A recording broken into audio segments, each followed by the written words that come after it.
Break के बाद एक बार फिर आप सभी का स्वागत है। केंद्रीय खेल मंत्रालय ने छत्तीसगढ़ के 7 जिलों में खेल सेंटर बनाने की मंजूरी दे दी है। इसी बीच हॉकी की नर्सरी कहे जाने वाले राजनांदगांव को हॉकी एकेडमी बनाने की सौगात मिल गई है। बता दें कि हॉकी प्रशिक्षण केंद्र मिलने की वजह से खिलाड़ियों की राह अब आसान हो जाएगी। दरअसल राज्य शासन के प्रस्ताव रखने पर केंद्र सरकार ने राजनांदगांव को हॉकी के सेंटर के लिए चयनित किया है, जिससे यहां हॉकी के खिलाड़ियों को अपनी बेहतर कला दिखाने का पूरा अवसर मिलेगा। राजनांदगांव जिले के कई खिलाड़ी वनांचल क्षेत्र से आते हैं और अधिकांश खिलाड़ी छोटे परिवारों से हैं। ऐसे में खेल सामग्री मिलने में काफ़ी परेशानी भी होती है, लेकिन अब खेलो इंडिया सेंटर की स्थापना होने से 15 लाख रुपए सालाना केंद्र सरकार से मिलने जा रहे हैं। राज्य शासन के प्रस्ताव पर केंद्र शासन ने हॉकी की खेलो इंडिया स्कीम के तहत राजनांदगांव को चयन किया है। उक्त खेलो इंडिया सेंटर की स्थापना से यहाँ के उभरते हुए खिलाड़ियों को मौका मिलेगा। राजनांदगांव के पिछड़े क्षेत्र के बच्चे, निचली बस्तियों के बच्चे, ग्रामीण अंचल के बच्चे, आदिवासी अंचल के बच्चों को इनका लाभ मिलेगा। इस सेंटर की स्थापना होने से उच्च स्तरीय प्रशिक्षण उन्हें प्राप्त होगा, भरपूर डाइट मिलेगी, खेल सामग्री मिलेगी और यहाँ के स्थानीय जो वरिष्ठ हॉकी खिलाड़ी है, प्रशिक्षक है, उनकी भी सेवाएं इस ट्रेनिंग सेंटर में ली जाएगी। हॉकी एकेडमी खुलने से यहाँ के खिलाड़ियों को जो सुविधाएं नहीं मिल पा रही थी वो अब मिलना चालू हो जाएगा, खासकर बॉयज़ में, क्योंकि गर्ल्स का तो ऑलरेडी यहाँ पे साई सेंटर चल रहा था तो गर्ल्स को ज़्यादा दिक्कत नहीं हो रही थी, लेकिन बॉयज़ को बहुत दिक्कत हो रही थी। अब बॉयज़ का भी हॉस्टल खुल रहा है, उन्हें अच्छा किट मिलेगा, डाइट मिलेगी, अच्छे कोच के उसमें निगरानी में उन लोग काम करेंगे, एक जगह रहेंगे, टीम बन के खेलेंगे तो उनको ज़रूर आगे सफलता मिलेगी।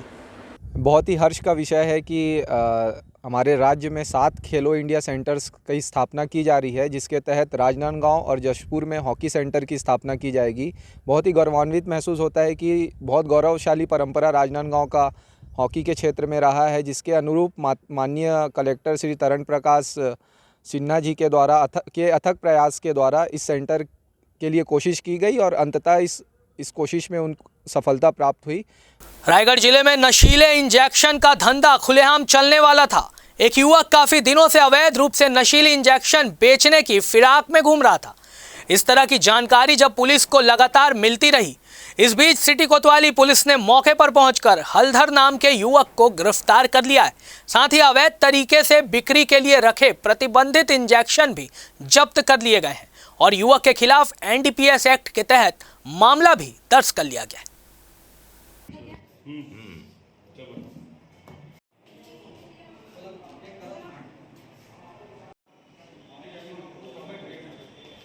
जरिए मुखबिर से सूचना मिला कि कल शाम को एक बरेन हलदर जो अपने मोटरसाइकिल में ब्यूट्रम नशीले इंजेक्शन को बेचने की फिराक पर ग्राहक की तलाश कर रहा था। बरेन हलदर की सूचना मिलने पर रेलवे स्टेशन के आसपास में नाकाबंदी किया गया। घेराबंदी करके बरेन हलदर को पकड़ा गया, जिससे ब्यूट्रेन नशीले इंजेक्शन 27 पैकेट, जिस पर 5-5 ml के 135 नग, कीमत लगभग 1458 रुपये को वजह सबूत जब्त किया गया एवं 22B NDPS एक्ट के तहत में अपराध पंजीबद्ध कर न्यायिक रिमांड पर भेजा गया। और कुछ पूछताछ की जरिए उससे कहाँ से लाया, क्या किया? अब तक की पूछताछ में उसने उड़ीसा के कनकपुरा से बताया कि जहां से उसने माल को लेकर आया है। आगे पता तलाश जारी है। राज्यपाल अनुसुईया उइके 3 दिवसीय जगदलपुर दौरे पर हैं। अपने दौरे के दूसरे दिन शहीद महेंद्र कर्मा विश्वविद्यालय के 3रे दीक्षांत समारोह में शामिल होने पहुंची थी। इस आयोजन में बस्तर सांसद और बस्तर संभाग के सभी विधायक भी मौजूद थे। इस दौरान स्वर्ण पदक जीतने वाले छात्र छात्राओं को सम्मानित किया गया। आपको बता दें कि कोरोना की वजह से 3 साल के बाद दीक्षांत समारोह का आयोजन किया जा रहा है। सृष्टि में मनुष्य को सर्वश्रेष्ठ प्राणी कहा जाता है।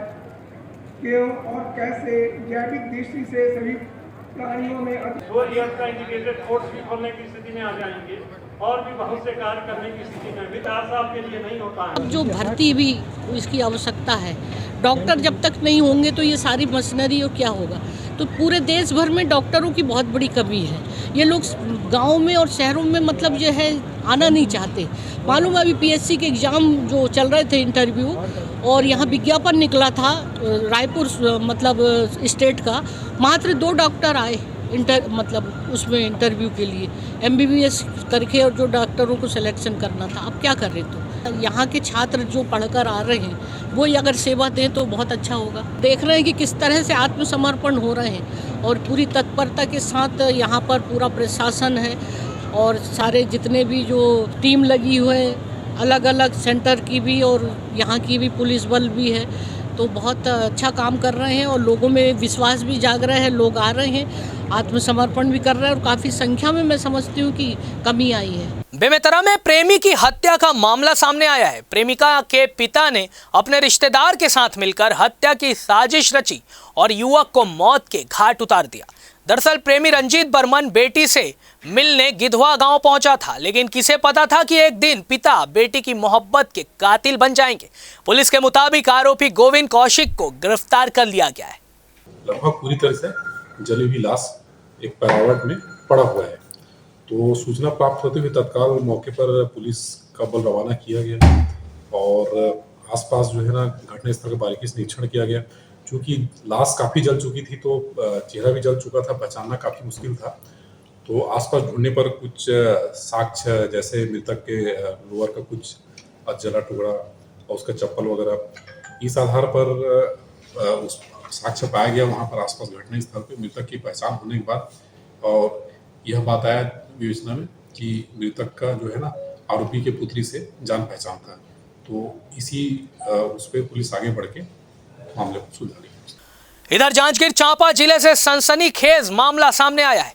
3 दिनों से लापता छात्रा का शव गांव के तालाब में मिला, जिसके बाद शव को पोस्टमार्टम के लिए भेज दिया गया।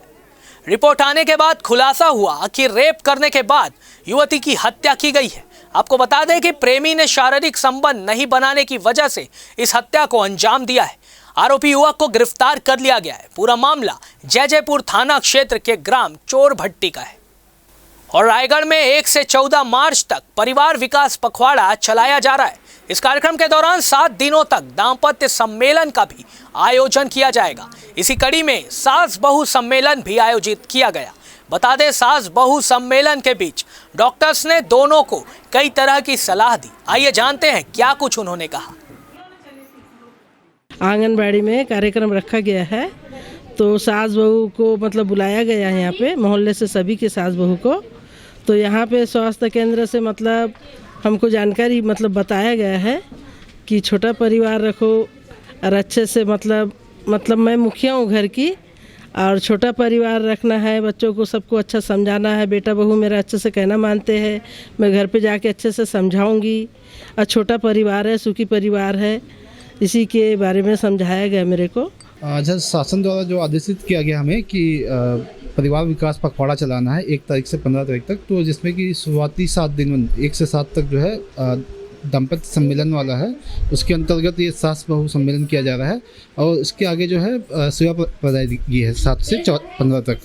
तो इस पर जो है हम हमारे जो आंगनबाड़ी सेक्टर है इंदिरा नगर में, तो इसके जो भी परिवार हैं सास बहू हैं उनको बुलाया गया है आज यहाँ पे, और उन्हें जो है जागरूक किया जा रहा है कि परिवार नियोजन के बारे में और छोटा परिवार खुशहाल परिवार के बारे में, जो शासन की जो भी गतिविधियां हैं और जो भी कार्यक्रम है उनके बारे में। महिला और पुरुष जो है नसबंदी है, तो ये इस तरह से जो है जैसे हमारे जिला अस्पताल में है और रामहाटा में है हमारे अस्पताल, वहाँ पे भी प्रोवाइड कराया जाता है। तो इन्हीं चीज़ों के बारे में आज जो भी परिवार आए थे उनको समझाया गया है, और इससे जो भी सामाजिक है या आर्थिक है और स्वास्थ्य सुविधा जो है हमारे जो होता है, इसका जो उसका बेनिफिट जो है उसके बारे में भी बताया गया है। कांकेर के भानु प्रताप देव शासकीय स्नातकोत्तर महाविद्यालय में 7 दिवसीय NSS शिविर का आयोजन किया गया।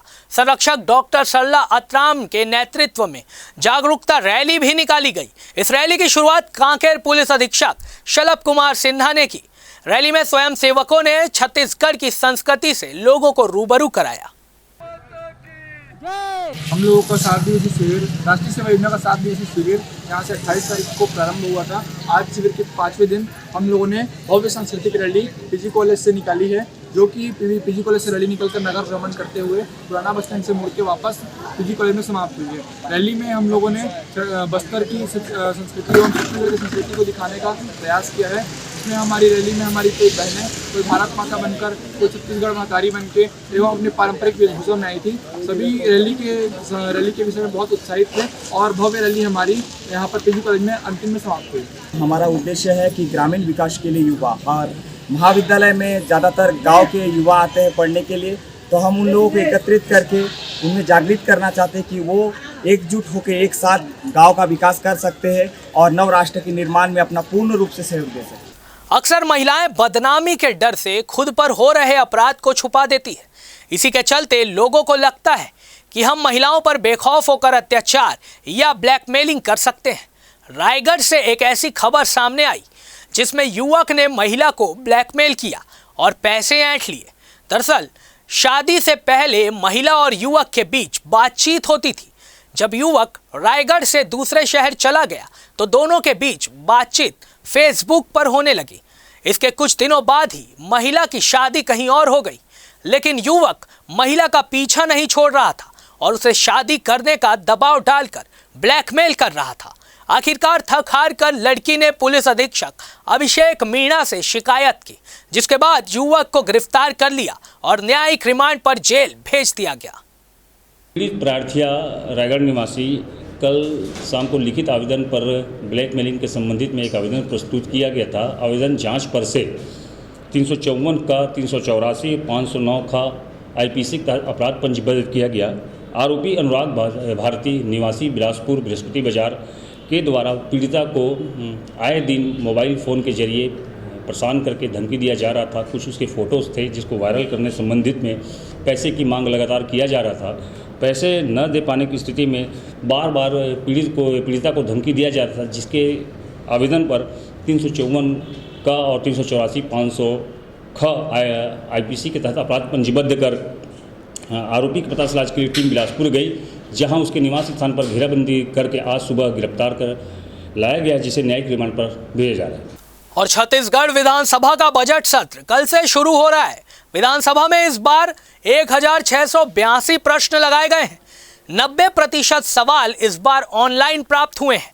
बजट सत्र को लेकर हमारे सहयोगी खोमन साहू ने विधानसभा अध्यक्ष डॉक्टर चरणदास महंत से खास बातचीत की।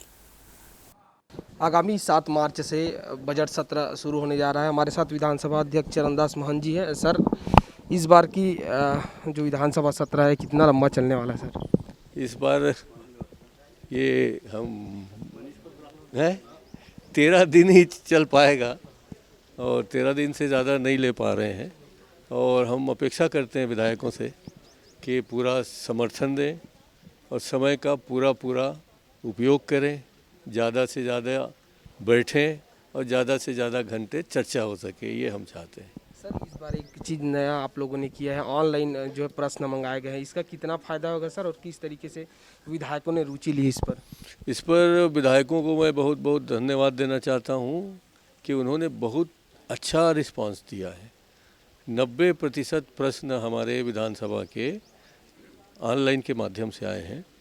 10% ही दूर दराज या समझ लीजिए व्यवस्था के कारण नहीं आ पाए होंगे। और सबसे खुशी की बात यह है कि इस बार 140 प्रश्न प्रतिदिन के हिसाब से आए, जबकि पिछले सत्र में अधिकतम 88 तक के प्रश्न आए हैं। इसका अर्थ ये होता है कि लोगों ने जन समस्याओं को उठाने में पूरी रुचि दिखाई है और नई व्यवस्था को एक्सेप्ट करने में भी पूरी रुचि दिखाई है। तो ये थे डॉक्टर चरणदास महंत, जिनका साफ तौर पर कहना है कि इस बार जो विधायकों ने ऑनलाइन प्रश्न जिस तरीके से रुचि दिखाई है वो काबिले तारीफ है। इसका आने वाले दिनों में कहीं ना कहीं प्रदेश को फायदा मिलता हुआ दिखेगा। कैमरा पर्सन अमीन कुरैशी के साथ Khoman Sahu, VIP news. Chhattisgarh film और विजुअल आर्ट सोसाइटी मुक्तिबोध राष्ट्रीय नाट्य समारोह का आयोजन 26 मार्च से 30 मार्च तक करने जा रही है। अपनी परंपरा के मुताबिक इस बार भी इस नाट्य समारोह में देश के कई जाने माने रंगकर्मी अपनी प्रस्तुति देने जा रहे हैं। 5 दिवसीय ये नाट्य समारोह रंगमंदिर और जनमंच में आयोजित होगा। इस बार समारोह में 17 नाटकों की प्रस्तुति होगी। पहले दिन लेखक असगर वजाहत की मौजूदगी में उनके लिखे चर्चित नाटक godse@gandhi.com का मंचन रचना मिश्रा के निर्देशन में किया जाएगा। इस दौरान असगर वजाहत के नाटकों के 2 खंडों का विमोचन सुप्रसिद्ध कवि उपन्यासकार विनोद कुमार शुक्ल के हाथों होगा।